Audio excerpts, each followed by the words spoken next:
इसी से जुड़ा मेरा अगला सवाल एंड इस सेशन का आखिरी सवाल था कि डाइट और डायलिसिस, क्योंकि बहुत लोग हमसे ये अक्सर पूछते हैं कि मैं डायलिसिस पर हूँ, what are the foods that I should eat, मुझे किस तरह का खाना खाना चाहिए।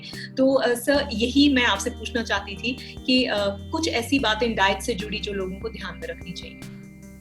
देखिए, जैसे कि मैंने कहा, जब डाइट किडनी खराब हो रही है तो वो डाइट डिफरेंट होती है। हम प्रोटीन रिस्ट्रिक्ट कर देते हैं, हम फास्फोरस रिस्ट्रिक्ट कर देते हैं, क्योंकि जिन चीज़ों में प्रोटीन है उसमें फास्फोरस भी है। दूध में, नॉन वेज में, दालों में, इसमें प्रोटीन है तो साथ में फास्फोरस भी है। और ये फास्फोरस हड्डियों को, हार्ट को खराब करता है, खुजली करता है, बड़े इसके साइड इफेक्ट्स हैं।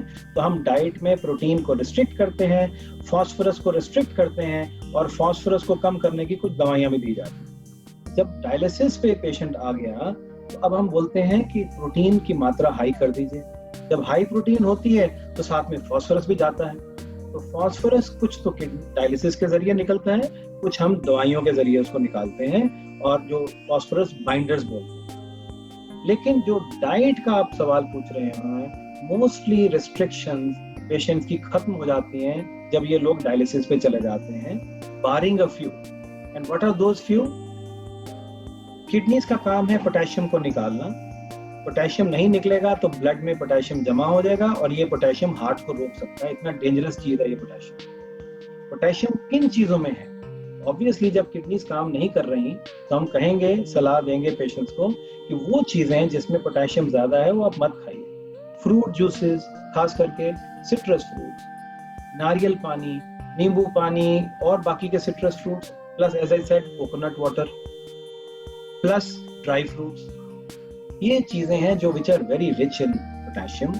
ये हमें नहीं लेनी चाहिए। ये डायलिसिस के बाद भी अक्सर हम सलाह देते हैं कि ये पोटेशियम वाली चीजें मत खाएं। प्रोटीन खाओ, कैलोरीज खाओ, सेहत बनाओ। जी सर, ये बहुत ही अच्छे से आपने एक्सप्लेन करा कि सर मुझे लगता है कि आपने बहुत ही अच्छे से और एक बहुत स्टेप वाइज और एक बहुत अच्छे फ्लो में एक्सप्लेन किया। पहले किडनी डिजीजेस क्या होती हैं, कहाँ पे डायलिसिस की ज़रूरत है, डायलिसिस है क्या, how not to fare from dialysis and to embrace it to have a healthier life. Sir, जाते जाते अगर एक मैसेज है जो आपको हमारे व्यूअर्स को देनी होगी तो sir please some words from you. So I think I would rather sum up what I have said today, and one is पहला काम prevention and prevention. I think there's nothing more than that. मैं बार बार कहूँगा, हमारा मुल्क अभी इतना अमीर नहीं हुआ है कि जो किडनी के इलाज को, we can't expect government to invest so much in the treatment of kidney disease because ये बहुत महंगा इलाज है, और prevention ही है। और and I think prevention क्या, और एक चीज जो मुझे खुशी मिलती है, I think आज का youth, the younger generation has become more health conscious. So I believe कि आने वाले टाइम पे हमें we will find fewer diabetics in this country, more healthier people in this country. That will be a big boon.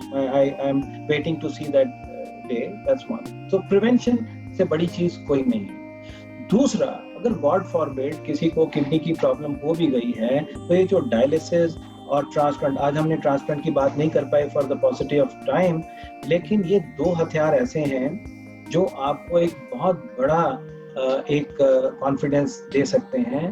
Because ये सिर्फ आपको मन बहलाने के लिए हम स्टेटमेंट नहीं दे रहे हैं।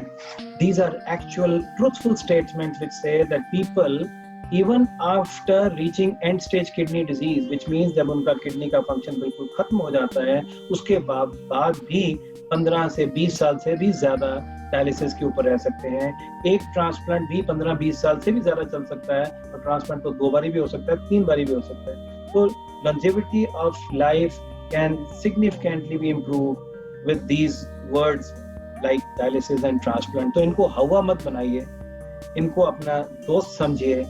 अगर गॉड फॉरबिड इनकी जरूरत पड़ती है तो इनको वेलकम करें, इनका फायदा उठा के आगे बढ़ें। जी sir, thank you so much. मुझे लगता है कि आपने राइटफुली सेड कि हमने किडनी ट्रांसप्लांट एक अनदर इम्पोर्टेंट इशू है जिस पर हमको आपसे डेफिनेटली बात करनी है। सर, जब आपके पास बीच में कभी आई नो आप बहुत ज़्यादा बिजी हैं और आपने तब भी हमारे लिए टाइम निकाला, उसके लिए बहुत बहुत शुक्रिया. And in the future sir I will make sure that we do something on kidney transplant with you. But sir हमसे जुड़ने के लिए, फैम हेल्थ से बात करने के लिए और इतना सारा डायलिसिस से रिलेटेड इंफॉर्मेशन देने के लिए, मिथ्स को डिस्पेल करने के लिए बहुत बहुत शुक्रिया sir. It was such an honour, such a pleasure to have you with us. Thank you so much sir.